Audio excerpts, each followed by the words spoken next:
சொல்லணும், நிறைய செய்திகளுக்கு நேரம் கலந்துவிட்டது. அடுத்து ஏதோ வருகிறார்கள் நமக்கு அன்புக்குரிய பேச வருகிறார். பாருங்க அந்த அப்பேற்பட்ட அதனால் நான் பேச விரும்பல. அருமையான பேச்சாளர், பண்பாளர், அழகானவர். நான் சொல்ல நான் கொடுக்குறேன். அனைவருக்கும் வணக்கம். நேரம் கருதி சொல்றேன். வணக்கம். எனக்கு கொஞ்சம் பார்க்கறதுக்கு கொஞ்சம் ஸ்ட்ராங்கா இருப்பேன், கொஞ்சம் பேசணும் கொஞ்சம் வீக்கு. அப்பப்போ கொஞ்சம் கை தட்டிட்டே இருந்துருக்கீங்க. அப்படியே அந்த கோபத்தை பேசிடுவேன். முதல்வர் வந்து கோபால்சாமி புல்லட் மாதிரி பேசிட்டு இருந்தார். அவர் வக்கீல். அவர் எடுத்த முதல் கேஸ் என்ன கேஸ் தெரியுங்களா? டைவர்ஸ் தான். ஆனால் நண்பர் அதை சொல்றதுக்கு மறந்துட்டார். இன்னொன்று அவர் சொல்றார், ஊடகம் இணைச்சது எங்கெங்கே இணைச்சது. கண்ணதாசன் ஒரு வார்த்தை சொல்லுவார், குடிக்காத குடிச்சாலும் குடியாத கெட்டு போன சொல்ல சொன்னா மட்டும்தான் அது உண்மையா இருக்கும். அந்த தகுதி எனக்கு தான் இருக்கு, நீ குடிக்காதுன்னு சொல்லுவார். அதே மாதிரி ஊடகத்திலேருந்து வந்த சொன்ன நான் சொல்றதுதான் ஊடகம் போலி. எத்தனை பேருக்கு தெரியும் இல்லையா? கும்பகோணம் நடக்குதுங்க உத்தரப்பிரதேசத்துல. காந்த கண்ணகி பாகசால பாட்டு அந்த அம்மாவை ஃபோக்கஸ் பண்றாங்க. நடக்கிறது கும்பமேளா, கும்பிடப்படுறது சாமிய. ஆனா ஃபோக்கஸ் எங்க? இதுதான் மீடியா. இதெல்லாம் ஒளியும் போறேங்கிறாரு. அதே ஒளியும் போடுறாங்க. காலையில 7 மணிக்கு அரியசமனூர் ஒருத்தர் பேசுவார். அதுக்கு பின்னால் ஒரு பேர் கட்டி ஆனப்பார். இன்னைக்கு உங்களுக்கு சந்தோஷம் இருக்கு அப்படின்பார். உடனே வீட்டில் சொல்லுவாங்க, இன்னைக்கு எங்க வெளியில் போறீங்க, என்ன சாப்பாடு வேணும்? நம்ம பேச முடியாது. ஏன்னா சந்தோஷம் ஆரம்பம் கேட்டாரு. அதுக்கப்புறம் நீங்க பேசுறீங்க. அப்படியே அர்த்தம் ஆரம்பிக்கும். அடுத்த இதுதான் பரவாயில்ல, அடுத்த ஜனத்துக்கு அடுத்த ஒன்று சொல்லிட்டு இருப்பான். இதெல்லாம் போய் போதுங்க. குழந்தைக்கு பேம்பஸுக்கு ஒரு விளக்கம் விடுவான். நம்ம குழந்தை நிம்மதியாக ஒரு விளக்கம் வேண்டுமா? இது வந்து பேம்பஸ் ஏதோ பேர் நிறைய கம்பெனி போடுவோம். போட்டு முடிச்சோடனே நம்மளும் வாங்கி ஆரம்பத்தில் குழந்தைகளும் கொடுத்துருவோம். அடுத்து ஒரு 10 நாள் கழிச்சு வந்து அதுக்கு வந்து குழந்தைங்களுக்கு சொல்ல முடியாது. இருப்பெல்லாம் பண்ணா வந்துடும். அதுக்கு ஒரு 2 நாள் கழிச்சு ஒரு விளம்பரம் விடுவான், இந்த கிரீமை வாங்கி தருவங்க. இதுதான் ஊடகமா? ஒவ்வொரு போஸ்டர்லையும் போடுறது ஒரு கவர்ச்சிக்கு ஒண்ணுமே இருக்காது. நடிகை மம்தா குலகர்ணி யாராவது கேள்விப்பட்டிருப்பீங்க. அந்த மாதிரி திடீர்னு சாமியாரா போச்சான். முன்னாலே கவர்ச்சி நடிக்க, இப்ப திடீர்னு சாமியாரா போயிட்டாங்க. அது ஒரு நியூஸ். அப்படி காந்த கண்ணகி மாதிரி இந்த அம்மா, அந்த அம்மா பேரு மோனலிசா, இந்த அம்மா பேரு மம்தா குலகர்ணி. இப்படி வரிசையா வருதுங்க. இன்னொன்று இன்சூரன்ஸுக்கு ஒரு விளம்பரம் போடுவான். சார் சொல்றாருல, இன்சூரன்ஸுக்கு போடுவோம். என்ன சொல்லுவான்? நீங்க மட்டும் இருந்திருந்தா ஒரு டைம் எடுத்து இன்சூரன்ஸ் போட்டு வந்தா அப்படின்னா உடனே நீங்க ஒரு பார்வை பாப்பா, ஏன்னா 1 கோடி ரூபா. அப்ப நம்ம முக்கியம் இல்ல, இன்சூரன்ஸ் தான் முக்கியம் அப்படின்னு. அடுத்து இன்னொரு பிரார்த்தனைகள் நிறைவேறும். எங்கம்மா நிறைவேறும்? நீ கும்பிட்ட சாமியெல்லாம் உன்னை காப்பாத்திருச்சு. ஆனா என்ன கை பிடிச்ச? Cycle brand. இதெல்லாம் அப்படிதான் போயிட்டு இருக்கு. இது அதுல சத்யா ஒரு ஆஃபர் போடுவாங்க. சத்யாவின் ஆஃபர் சூப்பர். என் பொண்ணு கூட பாடுவாங்க. சத்யாவின் ஆஃபர் சூப்பர் இருக்கும். ஒரு 3 டைம் சொல்லுவான். அடுத்து வசந்தன் பாட அடுத்த வரும், வரிசையா வரும். அடுத்து இன்னொன்று முக்கியமா வீட்டில் இந்த இஎம்ஐல ஒன்று கூட தான் பாருங்க.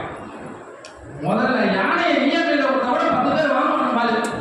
அதுக்கு கூட ரெடியா இருக்காங்க. என்ன இல்லை கை தண்ணி பார்த்தா பேசாம வச்சுருக்கேன். நான் உச்சத்துறையில வச்சுருக்கேன். எனக்கு இல்லாம மேடம் ஃபர்ஸ்ட் என் பொண்ணுக்கு, அதாவது பேரண்ட்ஸ் வந்து உட்காந்து அதுக்கப்புறம் குழந்தைங்க வருவாங்க. ஆனா இந்த மேடை என் பொண்ணுங்க வந்து நின்றுட்டு இப்ப நான் நிற்கிறேன். என் குழந்தைங்க கொடுத்த மேடை இதுக்கு வந்து வரலாற்று என் பிள்ளைங்க பேசணும். ஜெயிச்சுதான் போகட்டும், என் குழந்தைங்க வந்து பேசணும்.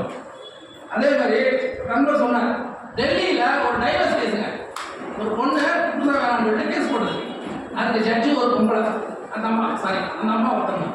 அவங்க என்ன செஞ்சிருக்காங்க, லிஸ்ட் வாங்கி பார்த்தாங்க. 12 லட்சம் ரூபா போட்டு நல்ல ஸ்டீடு. என்னன்னா காஸ்மெட்டிக் வாங்குறது மட்டும் 12 லட்சம் ரூபாய் முடிஞ்சு போச்சா? அப்படின்னா என் நம்பர் ஒருத்தர் ஒய்ஃபோட ஃபோன் எடுத்து முகத்தை கொண்டு போய் காமிச்சு ஃபேஸ்ல போட்டு எடுக்காம ஏதோ ஒரு கண்டுபிடிச்சோன்னு ஒரு புதுசாக தரமாக பார்த்துருக்காரு. ஒரு 10 வாட்டி தேடி பார்த்துருக்காங்க. மனுஷன் ஓப்பனே ஆகலை, வெறுத்து போய் வச்சுக்க மாட்டான். சரி எப்படி ஓப்பன் பண்ணுறான் பார்ப்போம்னு சொல்லிட்டு ஒரு 5 நிமிஷம் 10 நிமிஷம் கழிச்சு பார்த்துருக்கான். அதெல்லாம் எழுந்திரிச்சு குடிச்சுலாம் வந்துட்டு காஸ்மெட்டிக் அந்தமாக ஒரு ஒர்க் பண்ணுறாங்க ஒரு கம்பெனியில். ஃபேஸ்புக் எல்லாம் அது மேக்கப்லாம் போட்டு அதுக்கப்புறம் போய் இப்படி ஓப்பன் பண்ணியிருக்கு. அதுக்கப்புறம் ஓப்பன் ஆயிருக்கு. ஃபேஸ்டாக எந்த அளவுக்கு போயிடுச்சு. அதே ஒரு 2 மூணு சொல்லிட்டு இருக்காரு. அதே மாதிரி இந்த லிப்ஸ்டிக் ஒன்று கொண்டு வந்திருக்காங்க, முதட்டு சாயம். நிறைய பேர் யூஸ் பண்றீங்க. அது எங்கேருந்து வந்தது? பாலில் இறக்குமதி. அந்த காலத்தில் அங்கே பாலில் இருக்கவங்களுக்கு பனியினால உதவிகள் வெடிக்கும், அதனால யூஸ் பண்ணுறது. இன்னைக்கு நம்ம எல்லாம் சின்ன பிள்ளைங்க கூட போட்டு வச்சுருக்கோம். என் வீட்டில் முன்னாடி கூட போட்டு கொடுக்குறாங்க. அதான் உண்மை. அடுத்த ஆஃபர் வைப்பான் பாருங்க ஒரு கம்பெனிக்காரன். நமக்கு ஆஃபர் எப்படிலாம் வருவாங்க கொண்டாடிக்கிறது தெரிஞ்சுக்கலாம். மாமா முடிஞ்சு போச்சு, அடுத்து ஏதோ ஒரு ப்ராக்கெட்டு சொல்லுவான், என்ன சாப்பாடு மதியம் வேணும், ஏதோ நீ செஞ்சு கொடுப்பான். சரி இந்தாங்க சொல்லி ரெடி பண்ணி கொடுப்போம். அடுத்து சாயந்தரம் வரும்போது மறக்காமல் வரும்போது ஜாதி போவாங்க கன்ஃபார்மு. அடுத்த டார்கெட்டு ஏதோ ஒன்று முடிஞ்சது, எரி ஒன்றுக்குள்ள பொறிக்காக போட்டு மாட்ட போதுன்னு எடுக்கலாம். அடுத்தடுத்து கொண்டு வருவாங்க. அப்படி நம்ம கட்ட இஎம்ஐ நமக்கு ஞாபகம் இருக்கோ இல்லையோ கரெக்டாக உங்களுக்கு தெரியும். இது முடிச்சோம் அது முடிச்சோம் அதுக்கெல்லாம் பக்கத்துல ஒன்று வரும். வந்துட்டு எப்படிமா இந்த வெயிலெல்லாம் இருக்க இவ்வளோ ஏதாவது கை தட்டுங்கம்மா, கேட்டு வரணும்மா, நம்பி பார்த்து கை தட்டுங்க. எப்படிமா ஏசி இல்லாமல் இருக்கு, அதை வந்த வரைக்கும் போட்டு விடுவோம். இதில் பக்கத்தில் இருக்கிற கம்பேரிசன் பார்ப்பாங்க பாருங்க, இதுவும் அங்கே அடிக்கலாம்.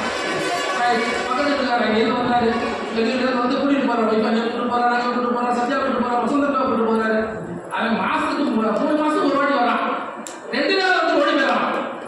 இதுக்கு ஒண்ணு நம்மளை பார்க்கணும், நம்ம கொடுத்து வச்சது அவ்வளவுதான். அவன் 2 நாள் எக்ஸ்ட்ரா மீதி 90 நாள் நல்லா இருக்கான். நம்ம வசம்பெல்லாம் கஷ்டப்படுறோம். எதனால? எல்லாம் ஊடகம் தான். மகிழ்ச்சி நிறைந்த உறவுகள் என்பது அந்த காலத்தில் உறவுகளுடன் வாழ்ந்த காலம்தான். அச்சு ஊடகங்கள் தேவைதான். ஆனால் இது போல இன்றைய உள்ள மாதிரி ஒரு சொல்ல முடியாத அளவுக்கு இன்னைக்கு பெண்களுடைய எடுத்து வச்சுருப்போம். இன்னைக்கு நம்மளுடைய ஃபோன்ல இருந்து எவ்வளவோ டேட்டாஸ் வந்து தேடிக்கிட்டு இருக்கான், வாங்கிட்டு இருக்கோம். அந்த காலத்தில் சொல்லுவாங்க இல்லையா, பெண் பிள்ளையை பற்றி வச்சுட்டேன் வயிற்றுல புளிய கரைச்சிட்டு உட்காந்துருக்கேன், நம்ம நெருப்ப கட்டிட்டு இருக்கேன்னு சொல்லுவாங்க. இப்போ நம்ம அணுகுல கட்டிட்டு உட்காந்துருக்கோம். யாரையும் நம்பி போக முடியல, உறவுகளை இழந்து நின்னோம். இன்னைக்கு பரிதவிச்சுட்டு இருக்கோம். என் குழந்தைகள் இன்னைக்கு இது நிதர்சனமான உண்மை. நம்பி விட்டு வர உறவுகள் இல்லை, உறவுகளால் பாதிக்கப்பட்டு பலவீனப்பட்டு இன்னைக்கு இந்த சைடு எடுத்துருக்கேன். இதே உறவுகள் இருந்தால் கண்டிப்பா அவங்கள விட்டு தருவோம். நம்மள தன்மை இல்லாமல் போச்சு. ஆட்டோக்கார நம்பவும் இல்லை, பக்கத்து வீட்டுக்கார நம்பவும் இல்லை. இப்பதான் அந்த காலத்துல அண்ணன் தம்பி சித்தப்பா சொல்லி எல்லாத்துக்கும் இருந்தது. சுமந்திராமா சொல்லும்போது சொன்னாங்க, உறவுகளை பார்க்கும்போது எங்க பார்க்குறோம், கல்யாணத்தில் பார்க்குறோம். உறவுகளை பார்த்துட்டு இருந்தோம், உறவுகளை பார்க்கறது எங்க போய் பார்த்துட்டு இருந்தோம். ஒவ்வொரு கல்யாணம் 4 நாள் இருந்தோம். இன்னைக்கு கரெக்டாக நான் டைமிங் போகிறோம், கை கொடுக்குறோம், கிஃப்டை கொடுக்குறோம், கிளம்பி வந்துடுறோம். சிதறி போச்சு உறவுகள்.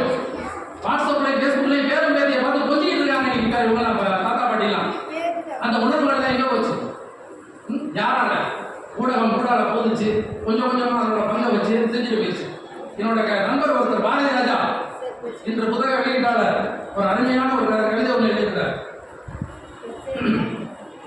அதனுடைய அர்ச்சகருடைய தட்டில் சில்லறை காசுகள் வந்து பூசாரியின் மகள் காலத்தில் மனக்கோட்டத்தில் தங்கமாக குளிச்சதுன்னு செல்போன் கொடுத்தாங்க. 500 ரூபாய் கொடுத்தாங்க. அம்மானி எல்லாமே வாங்கணும், பணமே கட்ட பேசணும்.